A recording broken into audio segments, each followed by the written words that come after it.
Assalamualaikum warahmatullahi wabarakatuh. Perkenalkan, nama saya Wildan Arif Takfif.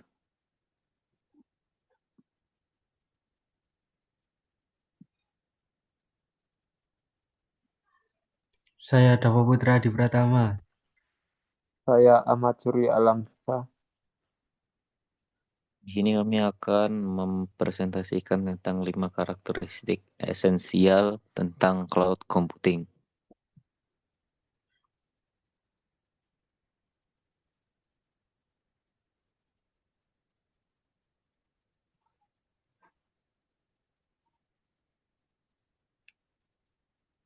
Jadi langsung saja, pertama, apa itu cloud computing? Jadi cloud computing itu adalah model teknologi yang memungkinkan akses jaringan yang nyaman dan sesuai permintaan ke kumpulan sumber daya komputasi yang dapat dikonfigurasi dan dibagikan. Teknologi ini telah mengubah paradigma tradisional dalam pengelolaan infrastruktur IT. Karakteristik utamanya yang itu pertama, penyediaan layanan TI melalui internet. Kedua, akses real time dari mana saja dan kapan saja. Kemudian ada skalabilitas yang fleksibel dan juga ada efisiensi biaya operasional.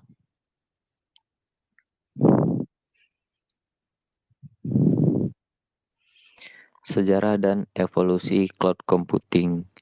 Cloud computing itu sendiri bukanlah konsep yang tiba-tiba muncul. Evolusinya itu dimulai dari konsep time sharing yang ditemukan pada tahun 1960-an. Berkembang melalui era client server hingga mencapai bentuk modern yang kita kenal sekarang.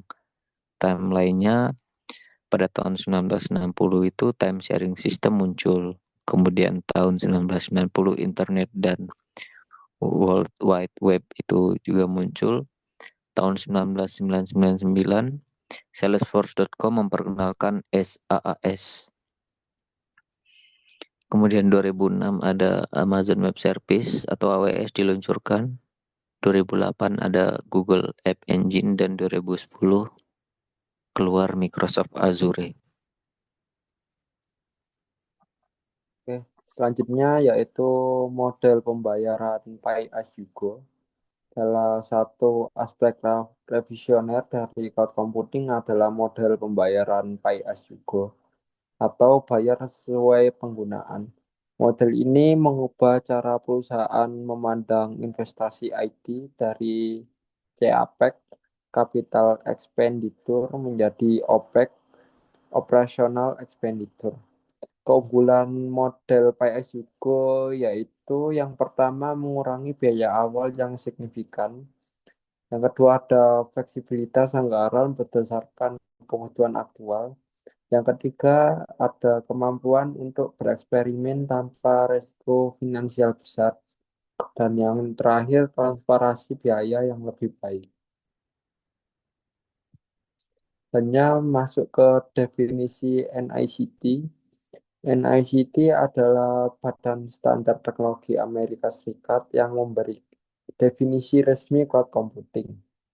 Menurut NICT SP 800 sampai 145, cloud computing adalah model yang memungkinkan akses jaringan ubiquitous, nyaman, dan sesuai permintaan ke kumpulan sumber daya komputasi yang dapat dikonfigurasi. Pentingnya definisi NICT yaitu yang pertama memberi standar global yang diakui, yang kedua menjadi referensi untuk industri dan pemerintah, yang ketiga membantu dalam pengembangan kebijakan dan regulasi, dan terakhir memastikan konsistensi dalam implementasi. Selanjutnya yaitu overview 5 karakteristik esensial. NICT mengidentifikasi 5 karakteristik esensial yang harus dimiliki oleh layanan untuk dapat disebut sebagai cloud computing. Kelima karakteristik ini saling berkaitan dan membentuk ekosistem yang kohesif. 5 karakteristik esensial yaitu yang pertama on-demand self-service, yaitu layanan mandiri sesuai permintaan. Yang kedua yaitu Broad Network Access, yaitu akses jaringan yang luas. Yang ketiga yaitu Resource Pooling, penggabungan sumber daya. Yang keempat yaitu Rapid Elasticity, yaitu elastisitas yang cepat. Dan yang kelima yaitu Measured Service, yaitu layanan terukur. On-demand self-service. On-demand self-service adalah kemampuan pengguna untuk secara otomatis menyediakan kemampuan komputasi seperti waktu server dan penyimpanan jaringan yang sesuai kebutuhan, tanpa memerlukan interaksi manusia dengan penyedia layanan.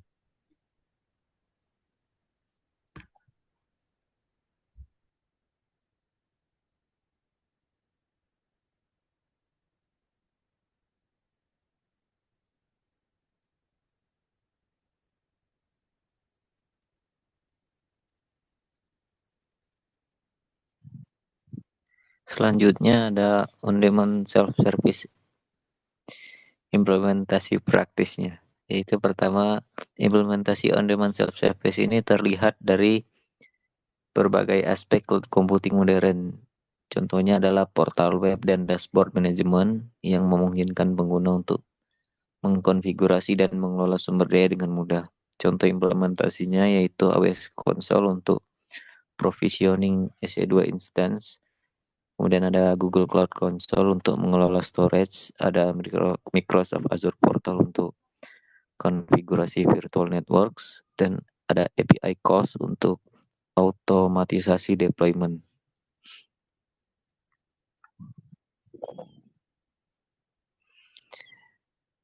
Kemudian ada Broad Network Access, definisi dan konsepnya. Jadi, Broad Network Access berarti kapabilitas cloud itu tersedia melalui jaringan dan dapat diakses menggunakan mekanisme standar yang mendukung penggunaan platform klien heterogen seperti ponsel, tablet, laptop, dan workstation. Prinsip utama itu platform independence dapat diakses dari berbagai perangkat. Kemudian location independence dapat diakses dari mana saja. Kemudian ada protokol standardization, penggunaan protokol internet yang sudah terstandar, dan ada universal accessibility, yaitu tersedia 24 jam per minggu dari seluruh dunia. Selanjutnya, keunggulan kompetitif dari Broad Network Access. Broad Network Access telah mengubah fundamental cara kita bekerja dan berkolaborasi. Karakteristik ini memungkinkan remote work, digital non-medicine, dan global collaboration yang efektif. Dampak transformatif dari Broad Network Access yaitu memungkinkan workforce mobility tinggi. Yang kedua ada mendukung business continuity selama pandemi. Yang ketiga memvalidasi ekspansi global tanpa stop infrastruktur lokal. Yang terakhir meningkatkan collaboration antar tim. Selanjutnya kita masuk ke resource pooling. Resource pooling adalah konsep di mana sumber daya komputasi penyedia dikumpulkan untuk melayani banyak konsumen menggunakan model multi-talent. Sumber daya fisik dan virtual dialokasikan secara dinamis berdasarkan permintaan konsumen.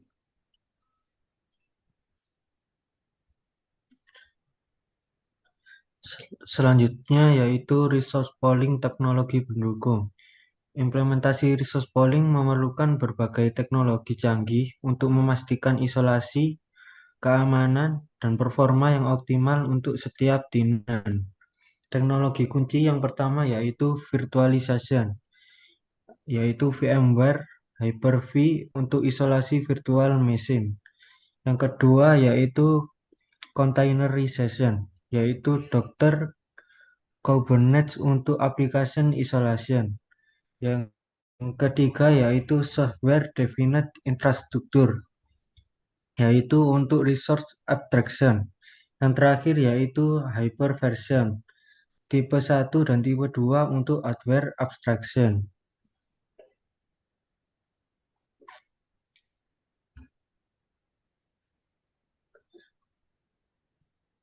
Selanjutnya yaitu rapid elasticity fleksibilitas dinamis. Rapid elasticity adalah kemampuan untuk menyediakan dan melepaskan kapabilitas secara elastis. Dalam beberapa kasus secara otomatis untuk scale out dan scale in dengan cepat sesuai permintaan. Bagi konsumen, kapabilitas yang tersedia untuk provisioning sering tampak tidak terbatas.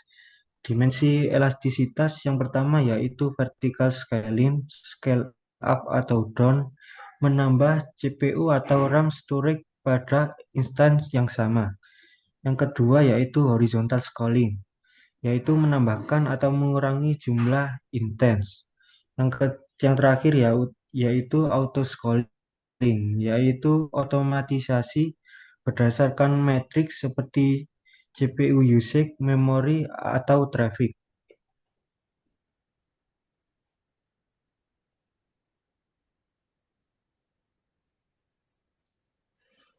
Kemudian ada skenario bisnis realnya. Jadi rapid elasticity itu memberikan competitive advantage signifikan dalam berbagai skenario bisnis yang memerlukan adaptasi cepat terhadap perubahan demand atau permintaan. Jadi skenario umumnya itu yang bisa kita jadikan contoh itu pertama e-commerce flash sale. Jadi traffic itu bisa meningkat 1000% dalam hitungan menit sehingga membutuhkan resource yang lebih besar. Kemudian ada media streaming events, live streaming acara besar yang memerlukan capacity burst. Kemudian ada gaming launch, peluncuran game baru dengan user influx yang tidak terprediksi. Dan ada tax season, aplikasi perbajakan yang memerlukan scaling seasonal seperti Cortex.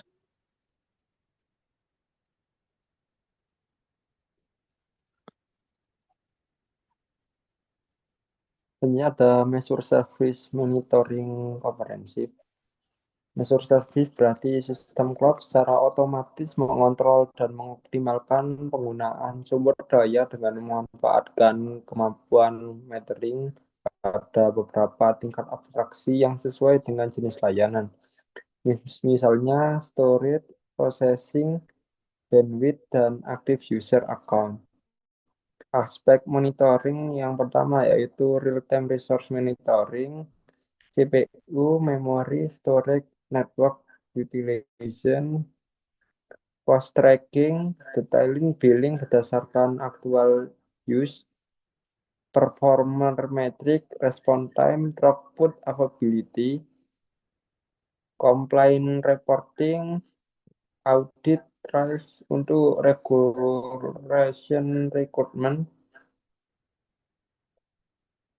Selanjutnya ada business intelligence dari measure service. Data dari measure service tidak hanya untuk billing, tetapi juga sebagai business intelligence yang valuable untuk strategi decision making. Untuk analitik dan insight-nya yang pertama use pattern, backhorse, seasonal trend, geographic distribution. Yang kedua ada cost optimization, identify use resource, right sizing opportunity. Yang ketiga ada capacity planning, predict future need berdasarkan historical data. Yang terakhir ada performance optimization, bottleneck identification, dan resource allocation.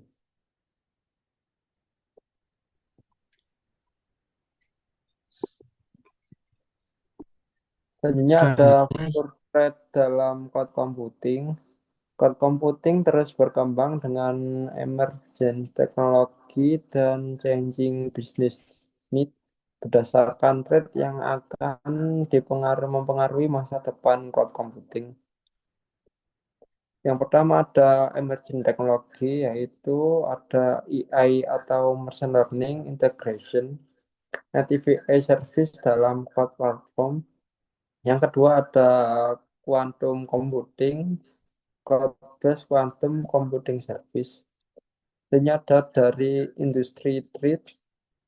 Yang pertama ada industri specialist cloud service untuk healthcare, finance dan lain-lain.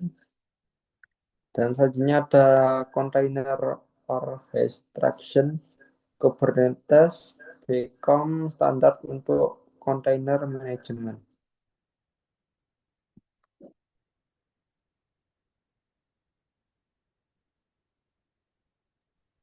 Selanjutnya yaitu best practice untuk cloud adoption. Ya, successful cloud adoption memerlukan strategic approach dan endurance kepada proven best practice. Strategi planning yang pertama yaitu cloud first mentality, default to cloud solution untuk new project. Yang kedua yaitu phase migration, gradual transition dari legacy system. Yang ketiga yaitu multi-cloud strategi, avoid vendor lock-in dengan diverse cloud portfolio. Yang terakhir yaitu cost optimization, yaitu regular review dan optimization of cloud spending. Selanjutnya ada technical implementation. Yang pertama yaitu security by design. Implement security control dari awal. Yang kedua yaitu automation. Use infrastructure as code untuk konsistensi deployment. Yang ketiga yaitu monitoring. Comprehensive monitoring dan alerting system. Yang terakhir yaitu organization change.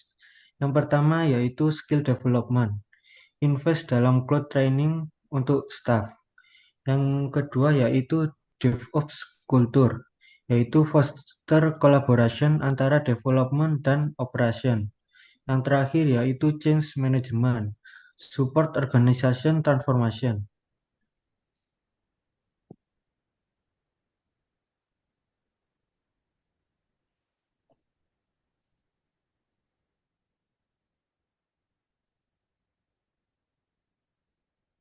Jadi kesimpulannya yaitu Essential coding itu ada pertama on-demand self-service, kemudian ada broad network access, ada resource pooling, rapid elasticity, dan measured service. Bersama-sama menciptakan paradigma baru dalam teknologi informasi yang mengubah fundamental cara bisnis beroperasi.